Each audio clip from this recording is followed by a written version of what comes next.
Durante essa semana no Viva Mulher, a gente conheceu histórias e mulheres incríveis. E agora é o momento de conhecer mais uma delas. Vamos lá. Nossa convidada é palestrante internacional.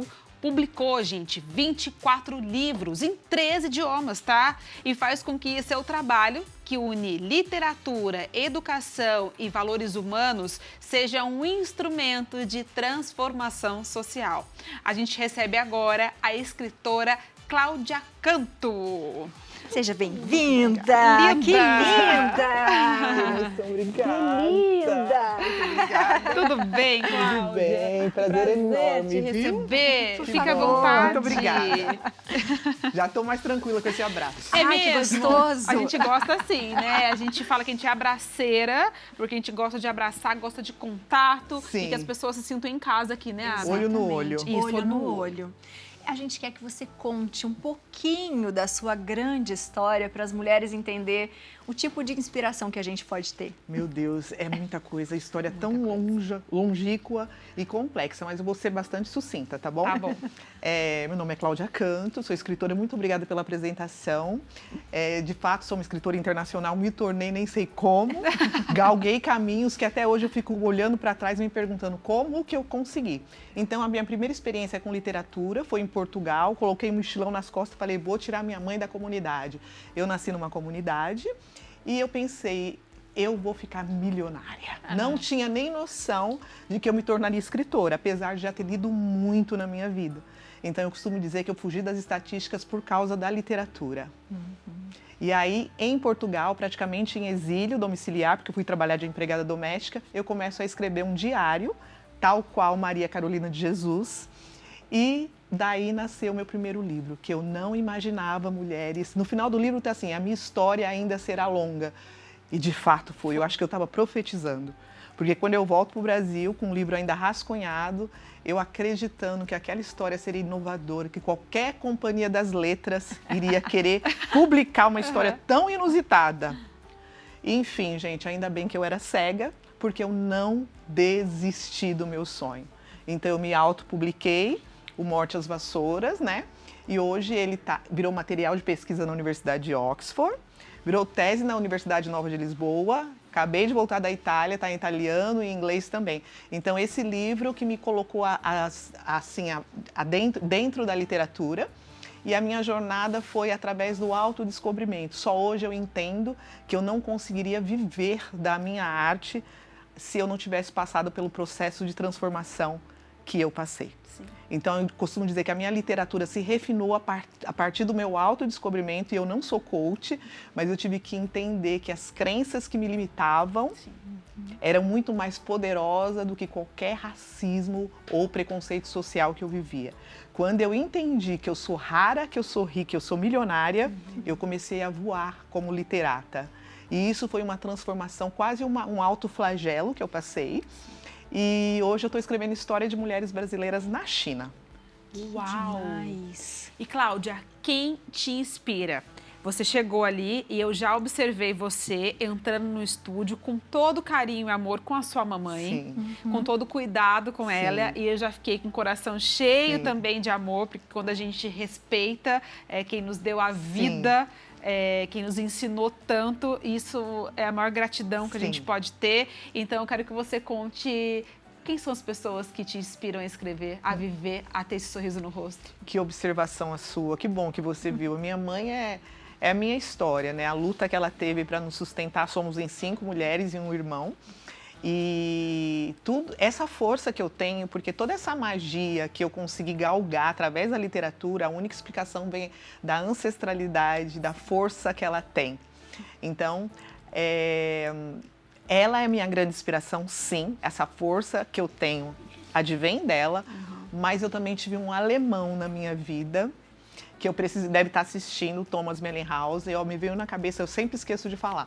Mas eu andava com um livro embaixo dos braços, porque eu pensava, o homem que se interessar por mim vai se interessar porque eu estou com um livro embaixo dos braços. A minha sorte também é que, além de persistente e determinada, eu era muito ingênua, mesmo na periferia. Então eu vivia numa bolha, um bicho estranho que só ficava lendo.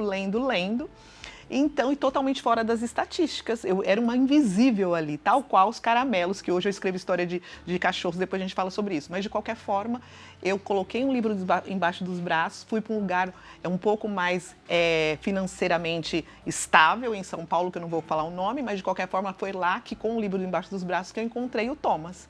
E o Thomas chegou em mim exatamente por causa do livro.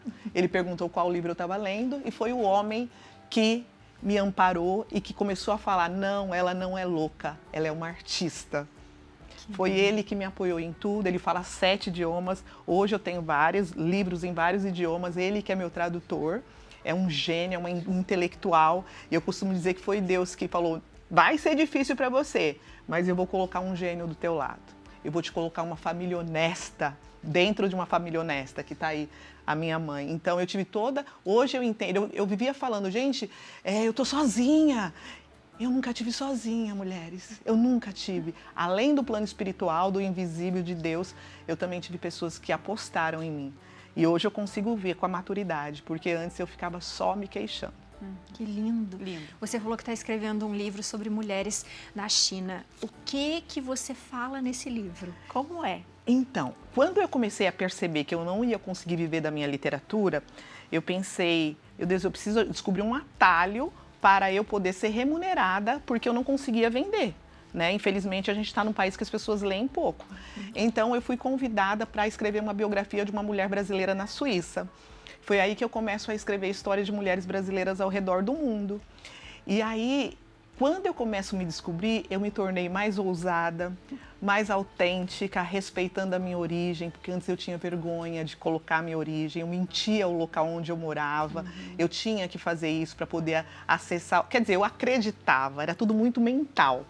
Quando eu percebo que a minha origem é que me colocava à frente, eu começo a entender que a minha essência poderia me levar para outros lugares. Respondendo a sua pergunta, eu coloco no Facebook alguém em Portugal que gosta de ler, que poderia vir participar de um movimento literário comigo, e apareceu. De novo, o plano espiritual colocou à minha frente a Lau Nascimento, que é minha sócia em Portugal, uma mulher negra da periferia de Campinas, que acreditou em mim, e ela que faz esse network lá fora. Ela mora em Lisboa, e aí ela conheceu mulheres brasileiras na China, tanto quanto em Portugal, na Suíça, e hoje eu tenho 25 livros publicados, dentre eles biografias de histórias de mulheres brasileiras ao redor do mundo e também coletâneas. E foi assim que eu cheguei à China.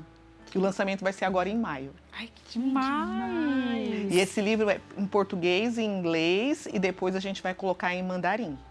Que maravilhosa! Maravilhosa. É muito incrível quando você começa a falar, porque você fala assim, eu era ingênua. Eu acho que você não era ingênua. Você é uma pessoa que acredita em você e nas suas ideias. E é tão difícil, com essa barulheira do mundo, a gente conseguir e ser persistente naquilo que a gente acredita. É muito lindo isso. Apesar de ser apontada muitas vezes como louca, muito desacreditada, muito invisível, era uma coisa muito minha essa determinação. É inexplicável como que eu consegui insistir, porque foi muito difícil. Hoje, contando com essa alegria no olhar, parece que foi um conto de fadas, mas não foi. Foi muito difícil. Eu passei por muitos episódios de racismo, de preconceito social, mas era como se eu fosse assim, inabalável. É como se eu estivesse dentro de uma bolha inatingível. E eu, amparada nos acadêmicos, também tive acadêmicos que me ajudaram, e também nos imortais. Eu sou machadiana, eu amo Machado de Assis. Eu li muito Dostoiévski, e isso me ajudou a adentrar locais com vocabulário. Meu vocabulário ficou mais erudito. Então, eu fui driblando os preconceitos por causa disso. Olha a importância do conhecimento, da educação e da cultura. Então, eu comecei a entender que também tem uma economia criativa no meu bairro. Antes, se eu falava, eu vou tirar minha mãe da comunidade, quando eu volto e que eu tenho essa autodescoberta, eu começo a ver riqueza naquele bairro. Eu começo a entender que a qualidade de vida lá é mais em conta, e o meu paladar é refinado. Gente, eu fui empregada doméstica, eu aprendi o que é bom, eu descobri o que é um vinho bom, o que são os alimentos bons. Então, quando eu volto, eu percebo que ali também tem, e as pessoas não se atêm que esses alimentos são bons. E como eu ampliei meu terceiro olho, então eu tenho uma qualidade de vida. Na periferia, de manhã eu só como fruta e 7, 8 tipos de fruta. Aprendi com o Thomas. Então lá eu consigo ter essa qualidade de vida porque tudo lá é mais em conta. E, por outro lado, eu posso, com o dinheiro que eu consigo economizar, eu consigo adentrar outros espaços, viajar. Eu conheço mais de 10 países.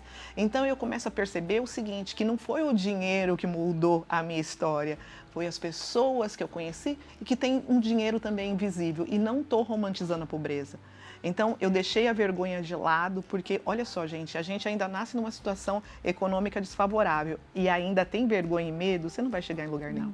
Então, agora eu tô essa mulher que não tem vergonha, não tem filtro, só tenho filtro mesmo porque eu tenho muito cuidado com o que eu falo, porque eu sei que eu inspiro pessoas, eu faço palestras, mas eu não me permito mais estar dentro de uma bolha.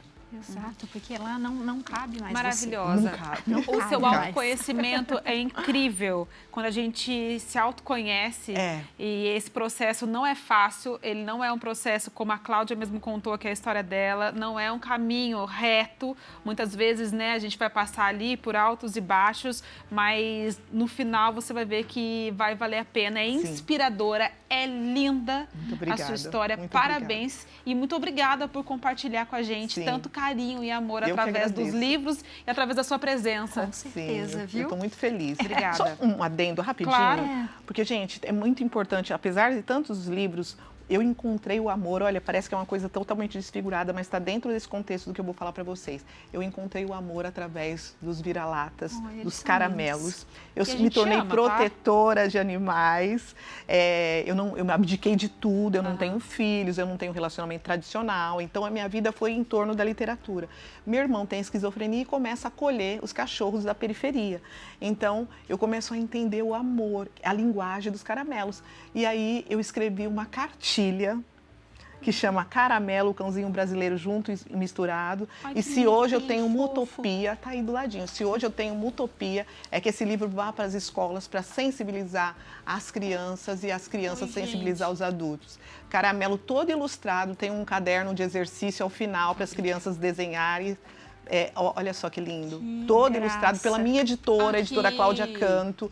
Então, gente, o papel dessa cartilha é sensibilizar as crianças, através das crianças, sensibilizar os adultos, porque é uma história muito emocionante de uma cachorra abandonada. Maravilhoso, então, e a gente ama. Estou muito feliz com isso. Linda. Agora a gente separou aqui uma flor pra você. E Vamos uma pra chamar mamãe. a mamãe? Cadê a mamãe? Pra ela vir aqui, porque ela também merece. E ela vai ficar morrendo de vergonha, Vem aqui, tadinha. mamãe, porque a gente... Só pra gente Tira a dar um bolsa, tira a beijo. bolsa. E pra gente poder te presentear também. Vem. Porque a gente gosta de mulheres incríveis e fortes. Essa a gente não esperava. É, mamãe. Dá um abraço nela, Coisa mãe. linda. Dá um abraço nela, Um mãe. beijo.